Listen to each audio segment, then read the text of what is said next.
So, a while back, Breeck, who is the composer of Gravity Falls and the creator of the Gravity Falls theme song, he basically released a bunch of unused versions of the theme song that he created before the final one was selected, and they're pretty cool. Like, there's some pretty interesting like theme song variations and stuff, and so he basically released that, and now he's releasing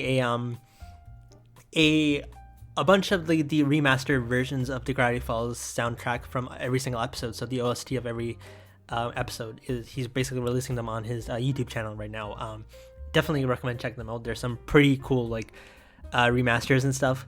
And as you probably know or may not know, Brad Breeck wasn't the only person who was pitched to make a Gravity Falls theme song before he ultimately got the gig as the show's composer. Like before that, Neil Cicierega, who is, I don't even need to tell you who Neil Cicierega is, so you probably already know him. And fun fact, if you didn't already know, his sister, Emmy Cicierega, was a storyboard artist on Gravity Falls. She later moved on to work on DuckTales and later shows. I think like she also works on The Owl House now. But yeah, like so like Neil Cicierega was asked to produce a theme song for Gravity Falls. It never got used. It's still up on his YouTube channel, I think. Personally, I'm not a huge fan of Neil's version of the theme song. It just doesn't stick with me. Probably it's because like I'm used to the Gravity Falls theme and the soundtrack of Gravity Falls, so I'm used to that more. So there's that. However, what a lot of people don't know is that there was another unused theme song made for the show. Like, there was another person who was asked to make a theme song for Gravity Falls. And it's a lesser known story because it's really hard to find this theme song, or at least it was hard to find this theme song before. So basically, the whole story revolves around the guy by the name of Dan Cantrell, or Chantrell. I'm butchering that name. Okay, but like I'll just call him Dan. But basically, Dan is a composer, and he worked on shows like The Marvelous Misadventures of Flapjack. And if you know anything about Alex Hirsch, he originally worked on Flapjack before he eventually moved over to Disney to start working on Gravity Falls. So like and of course you already know, and as you all know, like Thurip Van Orman was the guy who made Flapjack, who also is the voice of Gideon. So basically Alex probably knew Dan because of the show and stuff, their work on there. So basically when Gravity Falls was greenlit for production in around 2010, and they were looking for the OST for Gravity Falls, like what the show's like a composer for the show's music, Dan was one of the guys who they asked about it, and so he created a demo reel in 2011 for Gravity Falls, and basically has a bunch of different like musics for like the show, like a Gravity Falls vibe that he was coming up with. And also on top of that, he like the start of the song of the demo reel is the theme song that he had created for Gravity Falls, which is about 40 seconds long or something.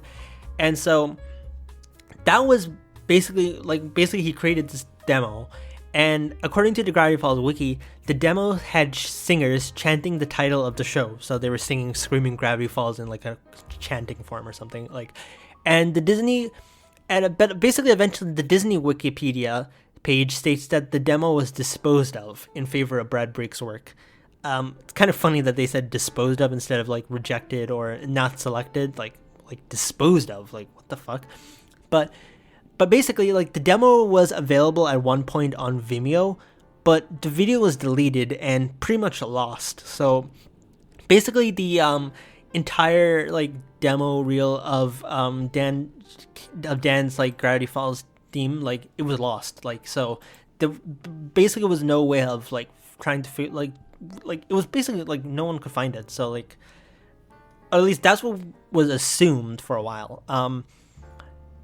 Basically, it got deleted years ago, and like there was no like way of finding it, and it was basically assumed lost. And it kind of makes sense in that sense, because like the reason why it's so unknown is because like, obviously it wasn't available to listen to. So obviously Neil Cicierega's, and also because Neil is a lot more well known of a person, so like Neil's version got more attention while Dan's version sort of fell into obscurity and was left forgotten by people. And I mean, I don't blame them. Like it's so unknown. Like I didn't even know this thing existed until like a few months ago when I was informed about it by a friend of mine named Aniron, who is really an awesome guy. Like he was doing a bit of research on it, and he discovered the theme and he basically went to try and work to find the theme song again, like the whole demo reel. So like there's like screenshots of the demo reel in its totality that still exists, that was uploaded by Dan on his Vimeo page, and the whole demo was 3 minutes and 44 seconds. So it was basically now a hunt to find this demo. Like we like, where was the demo? Like it was like someone had to have had it. Like someone had to have saved it at some point. So it's not like the demo is gone forever.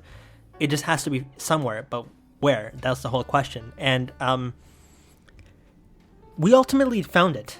Well, Aniron found it. Like I was sort of there to help. Like we basically did a bit of digging down in obscure websites and old Gravity Falls Tumblr posts and stuff and links like that. Like one interesting discovery I made was like a blog post, which was about like a which is made before Gravity Falls even began. So it was like a blog post of like old Gravity Falls like content and stuff, and it was pretty cool. And what struck me off about it was there's this one link which had like these SoundCloud recordings of like some women like making Mabel lines, and what was shocking was that these were uploaded in like late 2011, early 2012, which is long before the first episode of Gravity Falls premiered. So like how on earth did these uploads get made? So like we assumed that it was like an audition that someone made for the voice of Mabel in case Christian Shaw didn't get approved, because like if you don't know, Christian Shaw was always first picked for Mabel, but like Alex basically said like he wouldn't have made Gravity Falls if he couldn't have gotten Christian Shaw to voice Mabel. So there's possibly the assumption that maybe Disney had gotten Alex to hire someone else, like audition some other people in the worst case scenario, because probably they were really wanting Gravity Falls to happen, so they probably didn't want Alex to like let go of the show because of this reason. I mean, admittedly it's kind of dumb, but like I can also get what he means by that. I mean, can you imagine Mabel without voiced by anyone else other than Christian Shaw? You just can't imagine that. Like there's that. But yeah, so like we assumed that this was like some audition by this person, because like the person was also a voice actor.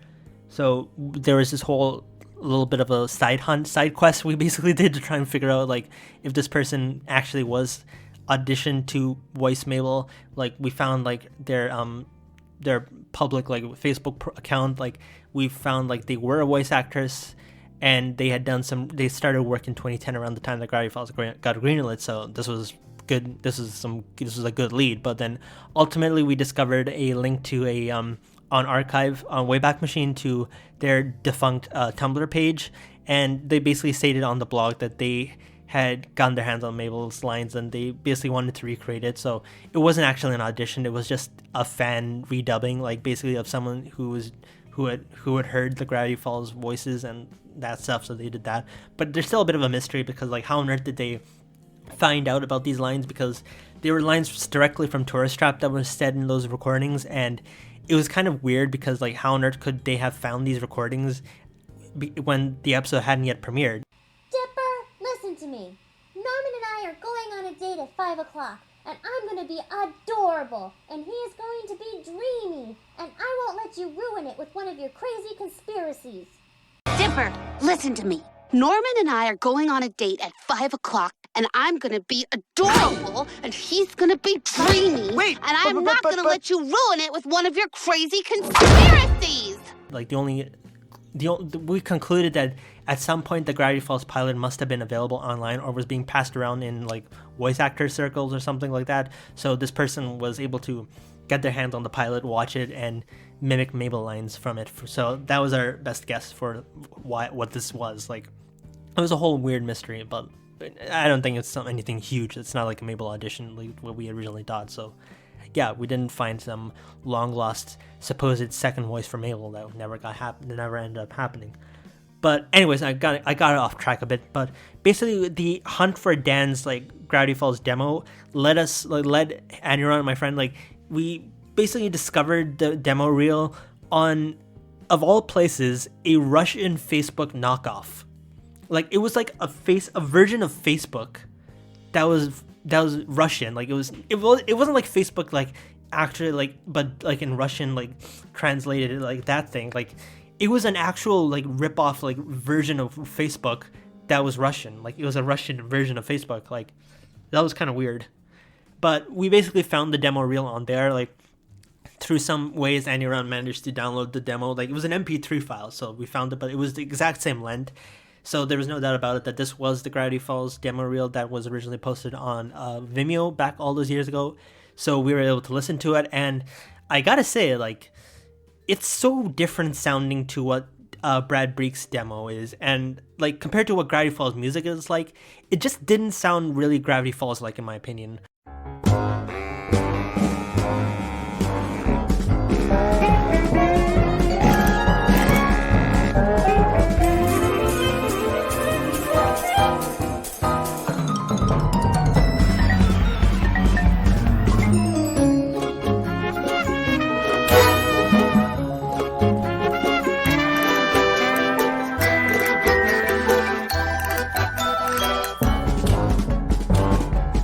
Gravity Falls.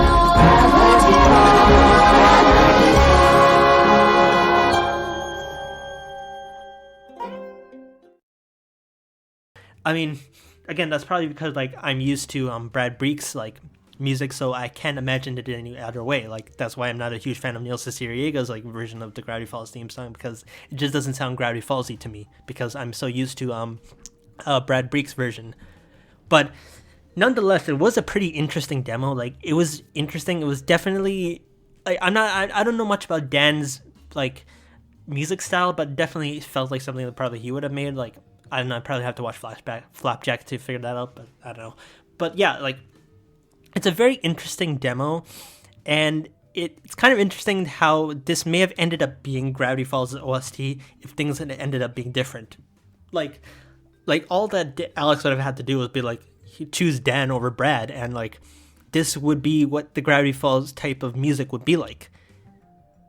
It would be so different. Like, the show would definitely be different. Like, I don't think people appreciate just how much Brad Breeck's music makes Gravity Falls all the more better. Like, without you've all seen Now What He Seems. Like, Brad Breeck's score at the end of Now What He Seems, when like the tension is so high and everybody's like going nuts about like the whole reveal in the portal. Like, Brad Breeck's music like elevated that scene to the level 11 that it is at. Like, it could have been much lower, but it would have been a great scene otherwise still. But like, the tension that Brad's music put onto it made it so much better, and like, that's something you can't really deny. Like Brad is a genius, and he made some really good music for Gravity Falls. And yeah, Dan did a good job too. Like, his Gravity Falls music is pretty cool as well, but like, I just can't picture it being the Gravity Falls OST. Like, it could have gone so much different had that been the case. And yeah, that's basically the story of the lost, now found Gravity Falls theme song you've probably never heard of. A huge thank you, like a shout out to Aniron, my friend here. He was the one who did the work all basically on the project. I was more so just the side along for the ride. Like, he was the one who did all the work. Like, I helped him out a little bit. I was kind of the one who probably got us sidetracked onto that side quest about finding the Mabel voice actors. But like, yeah, like, this is a really cool like thing that he did. Like, he basically found a long lost demo piece of Gravity Falls history that up until a few months ago, like, I didn't even know existed. Like, and like, I've looked and researched a lot into Gravity Falls, and I'd never once heard of the Dan Gravity Falls demo remake. Like, this is kind of interesting. Like, it kind of makes you wonder, like, how many other things out there are there for Gravity Falls that aren't really all that well known, that are just waiting to be rediscovered. It's like, there's so many things out there that still are waiting to be relearned. Like, and I think so long as there is someone out there who's trying to find them, then they will be found. Like, for example, like, there's some Alex Hirsch films that are out there that are missing now that need to be rediscovered. And I thought no one would ever find Alex's Letterman appearance, but look where we are now. It's now available on the internet. Like, it's crazy. So just goes to show, like, if something seems like it's lost, it probably isn't. It's just somewhere out there, and if you're willing to put the work in to look for it, you just might be able to find it. So that's basically the moral of the story here. Yeah. So that's basically the story of Dan Cantrell. I'm so sorry, Dan. Yeah, this is basically the story of Dan's Gravity Falls demo reel from 2011 that never got approved to be made into Gravity Falls OST, and had it been so, the show would have been a lot different. So, yeah. Thanks for watching. I'm gonna go get some something warm to drink because it's really fucking cold out here. Bye.